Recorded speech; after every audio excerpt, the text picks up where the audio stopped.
दोस्तों, वह देश जिसने दूसरे विश्व युद्ध के बाद पूरी दुनिया से वादा किया था कि वह दोबारा कभी हथियार नहीं उठाएगा, आज उसी वादे पर दोबारा सोचने को मजबूर है। करीब 70 साल तक जापान ने खुद को सैन्य ताकत से दूर रखा। संविधान में साफ लिखा गया कि जापान युद्ध नहीं करेगा, हमला नहीं करेगा, सिर्फ आत्मरक्षा करेगा। लेकिन आज हालात ऐसे बन चुके हैं कि ये नीति खुद जापान के लिए खतरा बनती जा रही है। द्वितीय विश्व युद्ध के बाद जापान ने अपनी सुरक्षा की जिम्मेदारी अमेरिका को सौंप दी थी।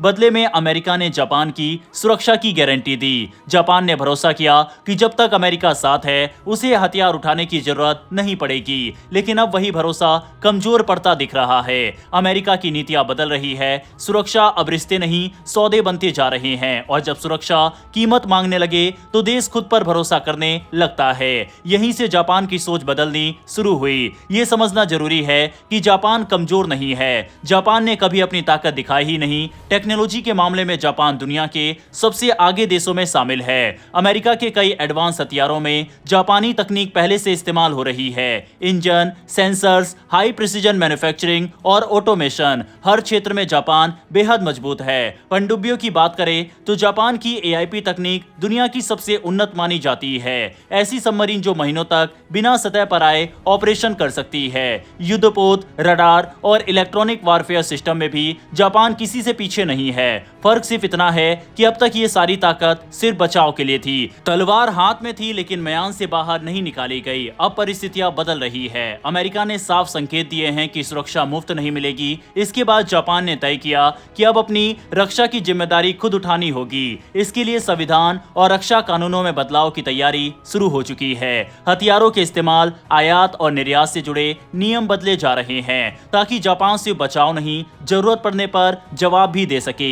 लेकिन जापान इस रास्ते अकेले नहीं चलना चाहता। उसे एक भरोसेमंद साझेदार चाहिए, और इसी जगह भारत का नाम सबसे ऊपर आता है। जापान अब खुलकर मल्टी डोमेन वॉरफेयर की बात कर रहा है, यानी जमीन, समुद्र, हवा, अंतरिक्ष और साइबर सबको एक ही नेटवर्क में जोड़ने की योजना। इस रणनीति में भारत की भूमिका बेहद अहम मानी जा रही है। दरअसल भारत पहले ही भविष्य के युद्ध की तैयारी में काफी आगे है। Network centric warfare, drone, satellite, नौसेना के एडवांस प्रोजेक्ट, भारत इस दिशा में लगातार काम कर रहा है। यही वजह है कि जापान को भारत में एक ऐसा साझेदार दिखता है जो तकनीक, रणनीति और सोच तीनों में मेल खाता है। यही कारण है कि जापान ने भारत के एडवांस मीडियम कॉम्बैट एयरक्राफ्ट यानी एमका प्रोजेक्ट के लिए अपना सबसे एडवांस जेट इंजन देने का प्रस्ताव भी रखा था। ये इंजन है IHI XF91, जिसे जापान की IHI कॉरपोरेशन ने अपनी रक्षा एजेंसी एटला के साथ मिलकर विकसित किया है। इस प्रस्ताव की सबसे बड़ी खासियत यह है कि जापान सिर्फ इंजन बेचने की बात नहीं कर रहा,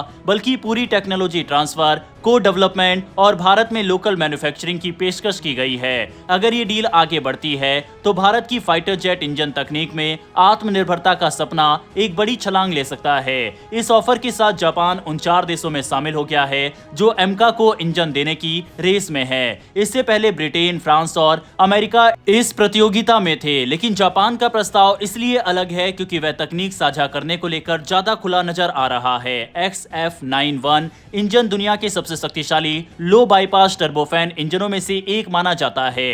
ये इंजन ड्राई मोड में 11 टन से ज्यादा और आफ्टर बर्नर के साथ 15 टन से ज्यादा थ्रस्ट देता है। जरूरत पड़ने पर इसकी क्षमता को 20 टन तक बढ़ाया जा सकता है।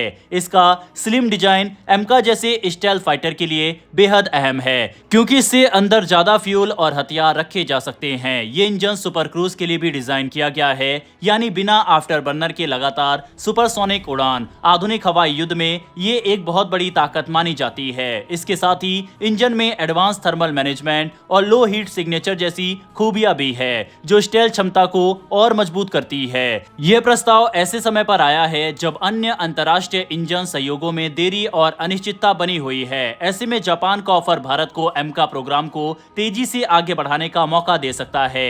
रणनीतिक तौर पर भी ये कदम बेहद अहम है। भारत और जापान के रिश्ते पहले से ही इंडो पैसिफिक लॉजिस्टिक क्षेत्र में मजबूत हो रहे हैं। अगर ये इंजन साझेदारी आगे बढ़ती है तो ये दोनों देशों के एरोस्पेस टेक्नोलॉजी में नए स्तर पर ले जा सकती है। हालांकि एमका के शुरुआती मॉडल के लिए अमेरिका का इंजन और बाद के लिए फ्रांस के साथ डील ऑलमोस्ट तय है, लेकिन जापान का ऑफर भी काफी इंटरेस्टिंग है। अब आखिरी सवाल यह है कि क्या जापान अमेरिका पर निर्भरता कम कर रहा है, और अगर हालात बिगड़े तो क्या जापान अपनी तलवार म्यान से बाहर निकालने के लिए तैयार है? वैसे दोस्तों, आपके हिसाब से क्या भारत को जापान के साथ मिलकर डिफेंस के क्षेत्र में आगे बढ़ना चाहिए, और भारत जिन क्षेत्रों में आगे है वहां पर जापान की मदद करनी चाहिए? हाँ या ना, इस पर अपनी राय कमेंट बॉक्स में लिखकर बताइएगा। डिफेंस से जुड़ी डेली ऐसी वीडियो के लिए नीचे दिए गए सब्सक्राइब बटन को प्रेस कर बेल आइकन को दबा लें। फिर मिलेंगे ऐसी एक नई वीडियो के साथ। धन्यवाद। जय हिंद, जय भारत।